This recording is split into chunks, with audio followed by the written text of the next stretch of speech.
kama vile wengine wanasherehekea siku hii, na sisi pia tumejumuika hapa ili tusherehekee, tukumbuke wale wetu wote walipigwa vibaya wakatorokea maisha yao.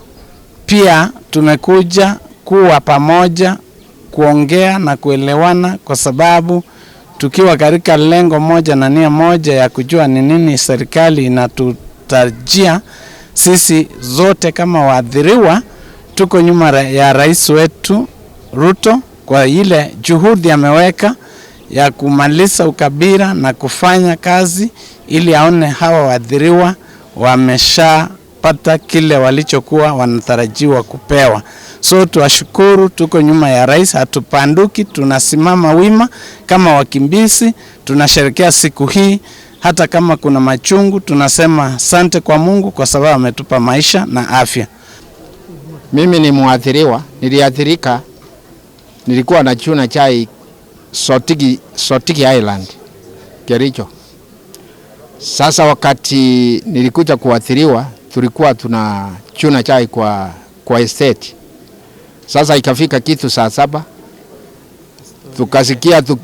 tukasikia tukiambiwa mkimbie muende kwa factory, kuna mambo imeharibika.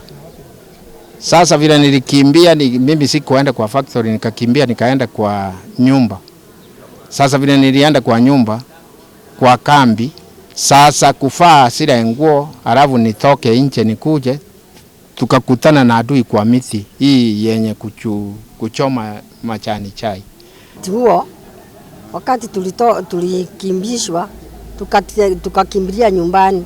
Ukimbilia nyumbani hatuna makao. Wale walitupea makao wakati huo wamekaa na sisi mpaka wamechoka na hatuna chochote. Sasa tunaomba serikali mtusaidie tupate kile kidogo mtakacho tupa ili tuweze kujisaidia kwa makao hata chakula. Hiyo ndio tunaomba serikali yetu utufikirie, na kwa vile umetuahidi tunajua utatusaidia. Ilikuwa mwaka 2007. Mimi nilikuwa Kapitieni Estate.